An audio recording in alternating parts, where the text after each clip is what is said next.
You have the right to remain silent. Anything you say can be used against you in court. Then he returned to where she was and pointed the gun at her and pulled the trigger. The guy just confessed to murder. Yes. You've got a body, you've got a murder weapon, and you got a confession. How do you lose a case like that? It has all the elements of a Hollywood cliffhanger. A senior citizen found dead, an abandoned car, a missing handyman, and a gun hidden in a tree. And then there's the surprise conclusion.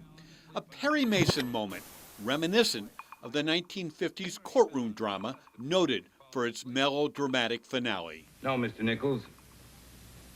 You didn't kill Thompson. But you did, Mr. Wells. Yes! Yes, I killed Ned Thompson! I killed him! I killed him! I killed him! I killed him! Now, this is just Hollywood. The 2016 homicide of Elvira Segura is the real deal, and it ranks among New Mexico's most unusual murder cases. Despite overwhelming evidence here at the crime scene, solid police work, recovery of a weapon, even a confession, the homicide case will never go to trial. Due to bizarre twists and turns, there will be no justice for the victim. State Police Agent Patrick Montoya was assigned to the case. Have you ever had a case like this one before? No. This one was unique. September 2016, a silver Kia is found abandoned in a Las Cruces pecan orchard. The car is registered to a 67-year-old retired librarian, Elvira Segura of Nambe, 20 miles north of Santa Fe.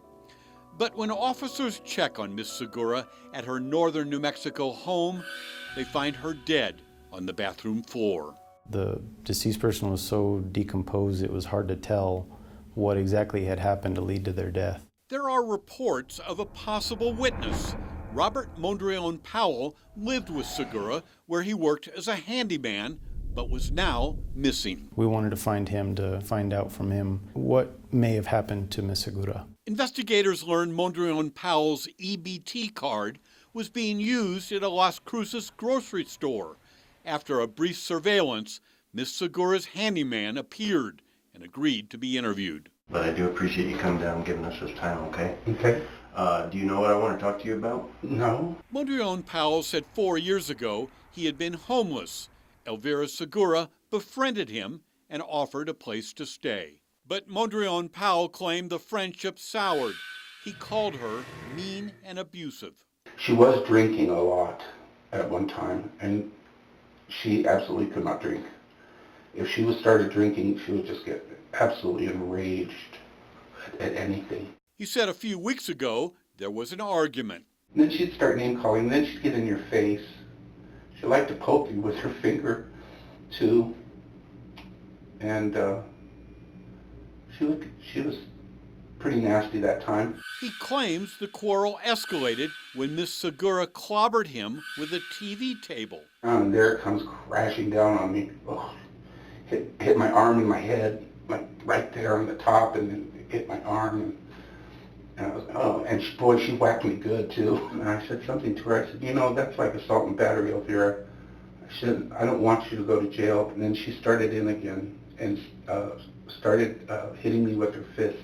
So I got enraged, and I pushed her, and I lost it. And I pushed her back down onto the floor, and I hit her head several times, I know, on the floor, which was a brick floor. I told her, now I've done it. I said, I'm going to go to jail because you made me lose my temper. But she wouldn't give up on it. She wouldn't stop. So he got a gun. I pointed it at her. I said, this is enough. This is over. She went down on one knee. And when she went down on one knee, I pulled the trigger and shot her. You're sitting there in this interview, and all of a sudden, this guy he confesses to murder. I was shocked. It was unexpected. It blew me away. Do you know where it hit her? No. I did see blood coming out from around her neck or back of her neck or something. And I pulled the door closed, and I never opened it again. Robert Mondrian Powell was arrested for the murder of Elvira Segura. Based on the evidence in this case, what do you believe happened on the day that Miss Segura died? I believe Mr. Mondrian Powell killed her.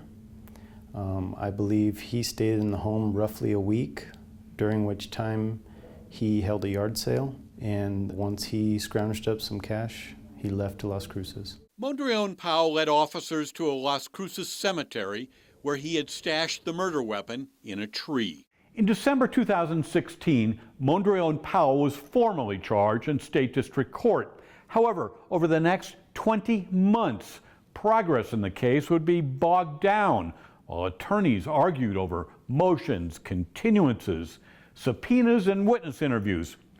In fact, due to turnover in the DA's office, 8 different prosecutors were assigned to the case. In June last year, Judge Glenn Ellington decided the DA had violated Mondrian Powell's right to a speedy trial and dismissed all charges. The man who confessed to killing Elvira Segura was set free. The judge indicated that he felt that both sides weren't as professional as they should have been. DA Marco Cerna admits his prosecutors made mistakes. I don't think that the remedy is dismissal, but I do agree that the case could have been handled better, not only on our side, but also on defense side. The case has been pending before the appeals court since last fall. But even if the dismissal is reversed, Robert Mondrian Powell will never be prosecuted. You see, nobody noticed the confessed killer had been dead for a year. The 59-year-old Mondrian Powell died of exposure here in Santa Fe shortly after his release from jail. The Segura murder case is now closed without resolution. Anytime justice isn't served, I owe no apology. And justice wasn't served in this particular case. I can honestly say, honestly, no lie whatsoever, that I never, ever precipitated an argument. God is my witness. That's the truth. And what is the truth? We will never know. Larry Barker, KRQE, News 13.